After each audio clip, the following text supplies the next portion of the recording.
Olá, gostaria de apresentar para vocês o treinamento de terapia nutricional integral da Nutrição Clínica do Hospital Metropolitano Dr. Célio de Castro, em nome da Comissão de Terapia Nutricional Integral e Parenteral. Para nós entendermos como funciona a administração da terapia nutricional integral na HMDCC, primeiro nós precisamos entender como funciona o atendimento da nutrição. Ele se inicia com a triagem dos pacientes, a triagem seguida de avaliação nutricional, onde a nutricionista vai identificar a necessidade do uso da terapia nutricional integral. A nutricionista, então, vai discutir o caso com o médico assistente, indicar o tipo de dieta, se há necessidade de módulos de proteína, de fibras, qual vai ser o volume que essa dieta vai ser iniciada, a velocidade de progressão dessa dieta, com base naquilo que ela avaliou durante a triagem e avaliação nutricional desse paciente. Com essa informação, o médico vai então prescrever a passagem da sonda nasoentérica e depois solicitar o raio-x para a conferência do posicionamento da sonda, deixando-se necessário para a enfermagem checar e aprazar o exame após o posicionamento da sonda. O médico prescreve então a dieta integral e o volume de infusão. Na unidade de internação, geralmente a dieta ela inicia com 30 ml hora e vai progredir de acordo com a indicação da nutrição clínica. Na UTI, por nós temos pacientes mais críticos, com maiores complicações, vamos iniciar a dieta numa vazão menor, geralmente a 20 ml hora, e a nutricionista ela vai indicar a progressão dessa dieta. Lembrando que os pacientes em posição prona também podem receber a dieta integral, sendo avaliados diariamente. Então, o enfermeiro vai solicitar a sonda nasoentérica, vai passar a sonda no paciente, vai realizar a ausculta, retirar o fio guia, realizar o raio-x, aprazar o raio-x, conforme a prescrição. Então, se o enfermeiro, por um acaso, ele não conseguir passar a sonda nasoentérica, tem pacientes que são mais difíceis mesmo de conseguir passar a sonda, antes de solicitar para passar por endoscópio, acionar a enfermeira da comissão, porque ela tem mais experiência na passagem de sonda e muitas das vezes ela consegue passar a sonda sem precisar da endoscopia. Para fazer esse contato com a enfermeira, a Natália, precisa abrir uma interconsulta no TASI para a enfermeira da comissão. Depois, então, que foi feito o raio-x, o médico vai liberar o uso da sonda nasoentérica após ele ter conferido o posicionamento da sonda.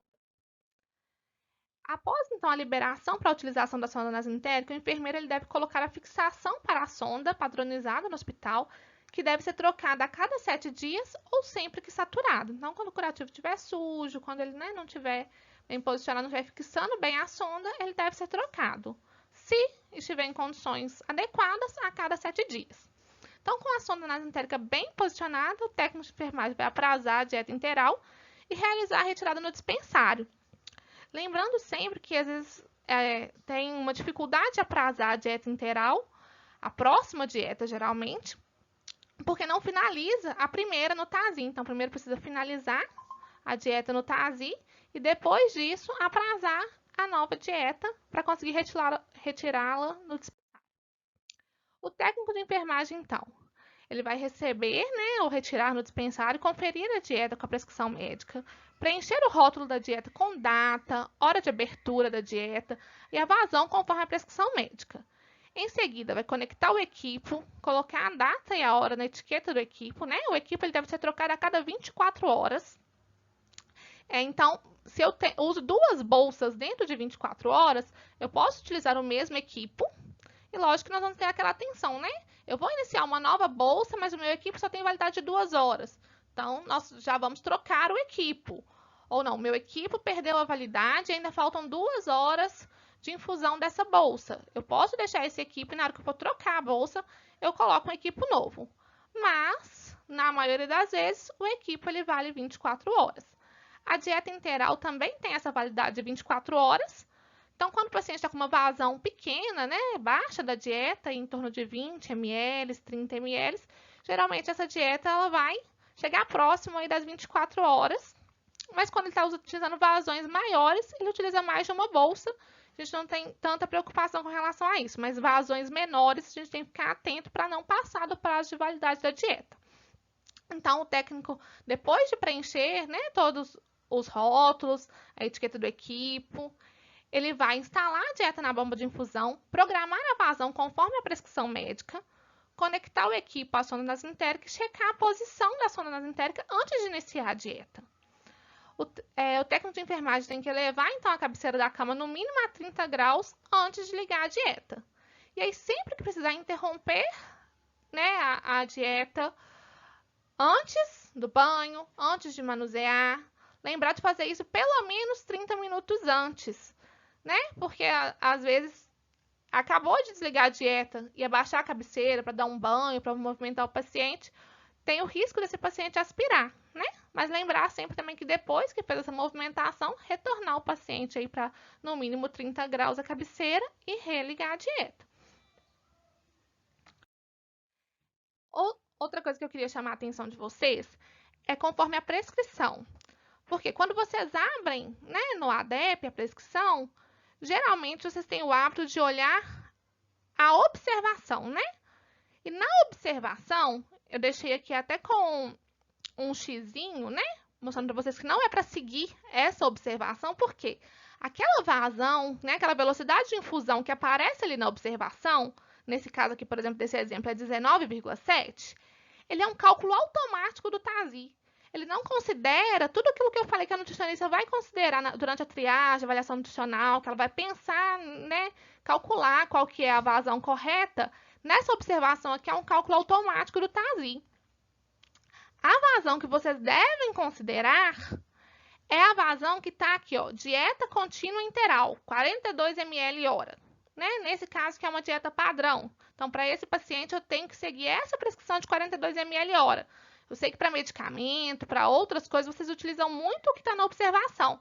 Mas no caso da dieta interal, eu preciso ali daquela parte, dose, intervalo, e pegar ali a dieta contínua interal. É aquela vazão que está ali naquela partezinha circulada de vermelho, é que eu preciso que seja seguida. Porque essa é a vazão correta que o paciente precisa receber.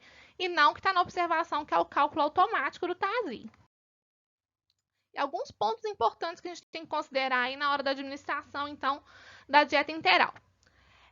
Colocar sempre o paciente, né, nessa posição de cabeceira elevada, 30, 45 graus, e orientar também o familiar, né, um acompanhante, ou até o próprio paciente, né, quando ele estiver lúcido e orientado, de que ele não pode abaixar a cabeceira da cama, que tem que ficar no mínimo a 30 graus, por causa do risco de aspiração.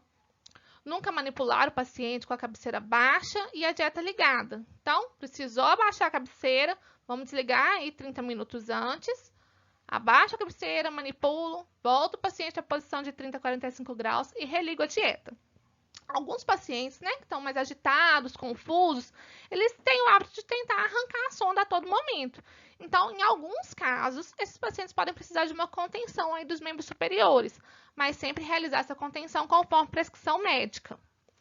Antes de iniciar a dieta, a gente tem que sempre conferir o leito, o nome do paciente, a prescrição, né, da dieta, o tipo de dieta, a vazão, que agora vocês já sabem qual é o local que a gente vai olhar a vazão, né, e o volume prescrito da dieta, e a via de acesso, né? É sonda nasentérica, é gastrostomia, é jejunostomia, é uma sonda oroentérica, né? Então, isso tudo tem que ser avaliado. Outros pontos importantes sempre verificar o posicionamento da sonda antes de iniciar a dieta. Se por um acaso tiver alguma dúvida, não ligue a dieta. Comunique o enfermeiro para que ele veja se o posicionamento está adequado para poder ligar essa dieta de forma segura. Sempre inspecionar a dieta para ver, né, se não tem nenhuma alteração de cor, de viscosidade, se não tem nenhum grumo, né? Porque a dieta ela tem que ser fluida. Então, se tem ali alguma coisa diferente, merece uma análise. As dietas que estiverem suspensas ou que forem interrompidas por estase, por vômito, ou seja para o paciente fazer algum exame, a gente precisa que sempre seja evoluído no prontuário qual que foi o motivo que essa dieta foi suspensa, qual foi o motivo dessa dieta ter sido interrompida, né? Porque o paciente ele precisa da nutrição, né? A dieta interal está ali para nutrir esse paciente, para auxiliar na recuperação e no tratamento desse paciente.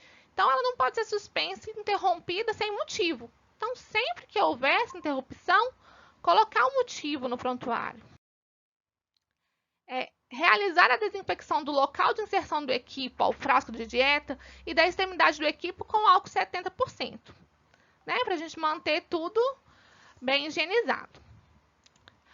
Trocar a data do equipo e da nutrição integral a cada 24 horas. Então, trocar e datar, né? Sempre que eu trocar, eu vou datar, colocar o rótulo, né? Colocar a etiqueta, tudo certinho. Lavar a sonda sempre antes e depois de cada dieta. Então, aí, para a gente estar evitando a obstrução da sonda, a gente precisa lavar essa sonda. Quando a dieta é contínua, a gente vai ter que administrar água, então, conforme a prescrição médica.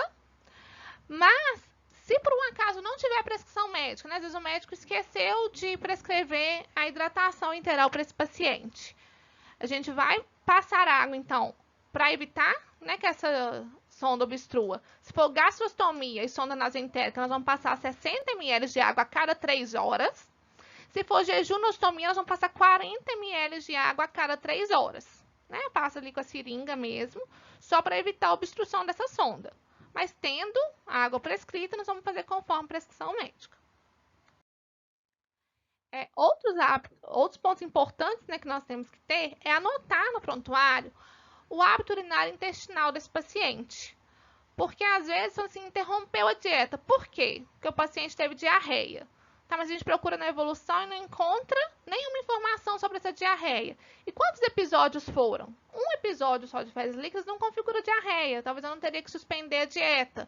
Talvez foi um antibiótico que foi iniciado para esse paciente e aí por isso ele intercorreu com um episódio de evacuações líquidas.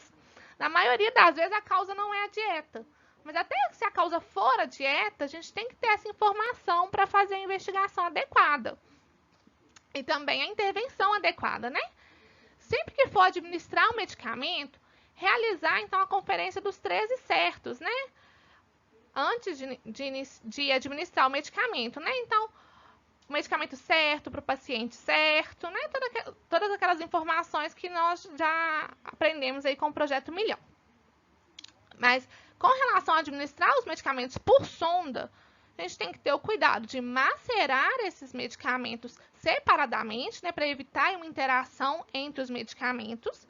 Então, a gente vai macerar cada comprimido separadamente, adicionar 5 ml de água filtrada, diluir bem, aguardar a completa diluição e só então administrar, né? Então, eu deixo ali no copinho, pego com a seringa e administro o medicamento um por vez. Entre um medicamento e outro, eu passo aí 20 ml de água filtrada. Então, se for um comprimido, eu vou macerar. Se for uma solução ou suspensão, vou colocar ali num copinho, pegar com a seringa e administrar. Entre um medicamento e outro, 20 ml de água filtrada, para a gente evitar a interação entre os medicamentos e também para evitar a obstrução da sonda pelo medicamento. No HMDCC, nós temos 6 tipos de dieta integral. Nós temos a padrão, que ela é 1,0 calorias por ml, né? Então, a cada ml eu forneço 1 caloria. E tem 38 gramas de proteína por litro. Então, tem pacientes que vão ter indicação de dieta padrão.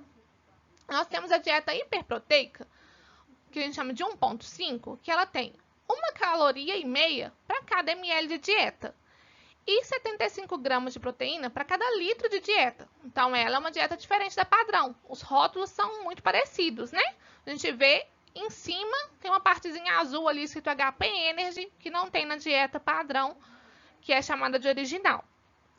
Então, a dieta hiperproteica 2.0, ela já fornece uma quantidade maior de caloria. Então, ela tem uma bolsinha menor, né? Que antes a gente chamava essa dieta de IRC, né? Porque em alguns casos de pacientes em hemodiálise, ela é indicada, porque é uma dieta que fornece menor volume, mais caloria em menor volume.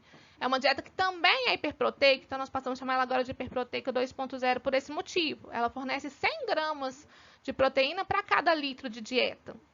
Nós temos a dieta DM, que a gente vai utilizar não é para todo paciente diabético, né? A gente vai analisar como é que estão essas glicemias. Se é um paciente que está com a glicemia, né, dentro dos valores adequados para o quadro dele, a gente pode, sem problema nenhum, usar uma dieta padrão ou usar uma dieta hiperproteica, porque elas não têm sacarose. Mas a nutrição ela vai avaliar caso a caso. Então, a dieta DM, ela fornece aí 1 caloria por ml e 46 gramas de proteína por litro. Aí nós temos a DM, que a gente chama de DM 1.5, que é uma dieta um pouco mais calórica e um pouco mais proteica. Então, às vezes, vai ser mais indicada para um paciente hiperglicêmico, com insulina na bomba, no CTI, vai ser mais indicado. Mas a nutrição também vai avaliar cada caso, porque às vezes tem outra dieta que atende esse paciente de uma melhor forma.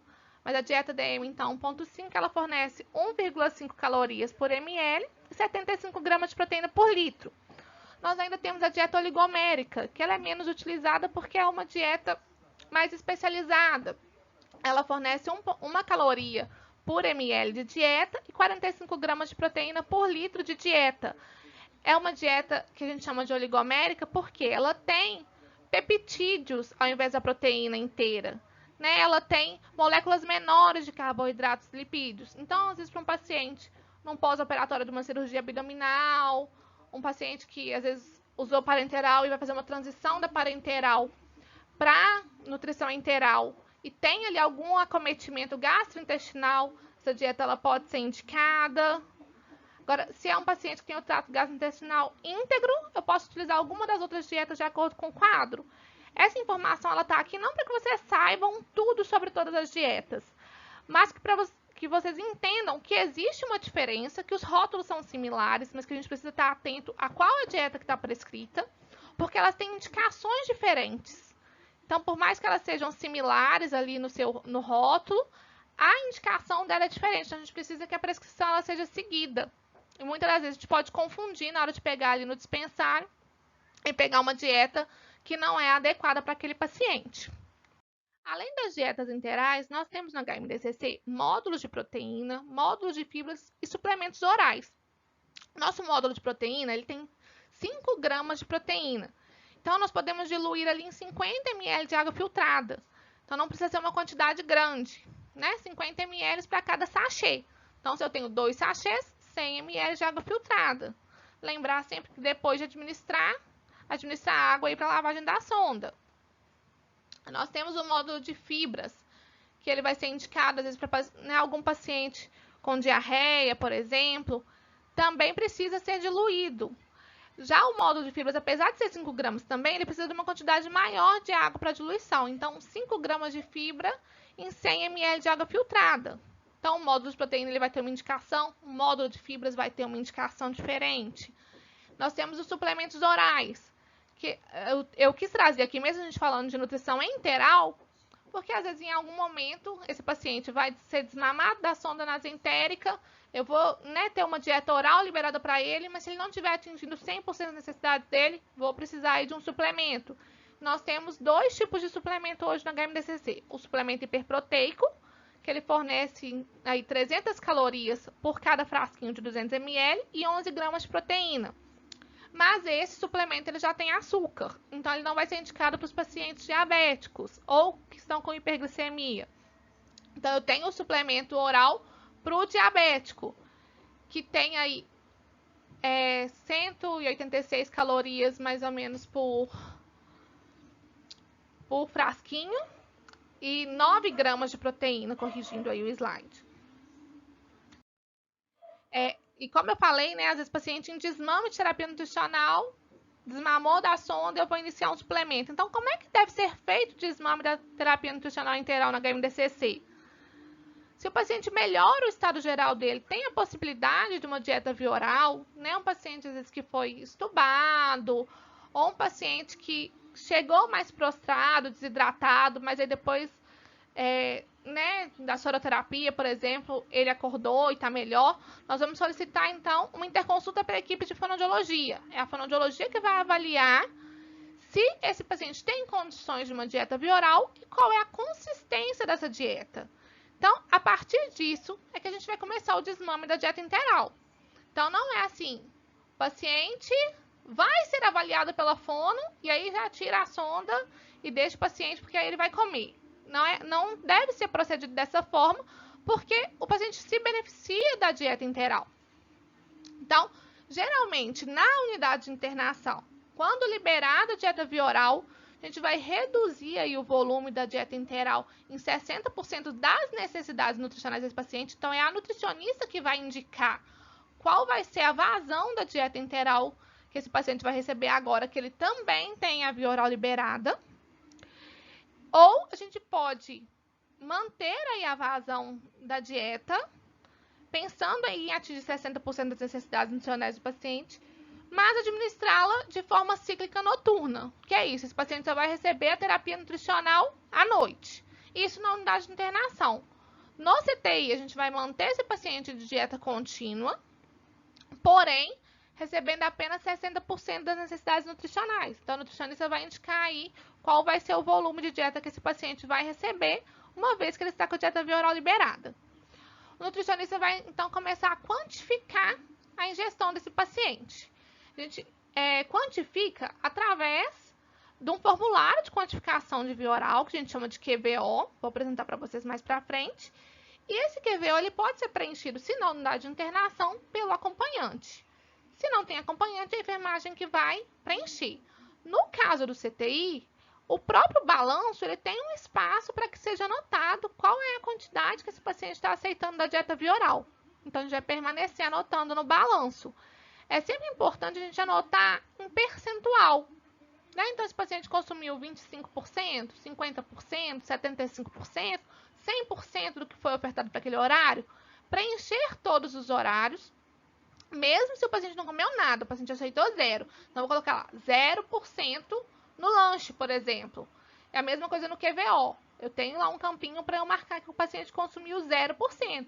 Porque a nutricionista vai entender, então, que esse paciente não está conseguindo atingir as necessidades nutricionais dele com a dieta oral. Eu vou ter que manter a interal mais um pouco. Vou ter que fazer algum ajuste. Vou pedir a fono para reavaliar para ver se progride a consistência da dieta, porque aí talvez o paciente aceite melhor. Então, a nutrição ela precisa fazer essa avaliação e isso leva um tempo. Né? A gente não consegue fazer isso de uma refeição, né, com a avaliação de uma única refeição. Às vezes o paciente, a primeira refeição, como ele está muitos dias sem comer, ele comeu 100%. Mas na próxima ele já come 25%, na outra ele já não aceita nada. Isso aí eu retiro a sonda, sem fazer essa avaliação aí de pelo menos 72 horas, eu corro o risco desse paciente depois não aceitar a dieta via oral, ter uma resistência de repassar a sonda, e eu perco o tempo do tratamento dele, porque a terapia nutricional também é tratamento.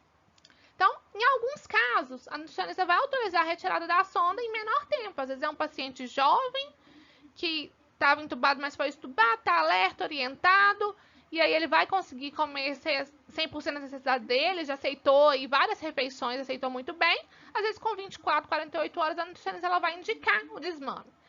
Mas às vezes é um paciente idoso, mais fragilizado, que não tem um suporte familiar adequado, e aí a gente vai precisar prorrogar esse desmame aí, às vezes por 96 horas, um tempo maior, até que esse paciente consiga atingir minimamente 60% das necessidades nutricionais dele por via oral. E aí, quando essa ingesta oral ela estiver suficiente, ela estiver suprindo as necessidades calóricas, proteicas, a nutricionista ela vai indicar a retirada da sonda nasentérica, a descontinuação da terapia nutricional interal. Então, aqui eu tenho duas fotos, né? Uma do balanço hídrico e uma do nosso QVO.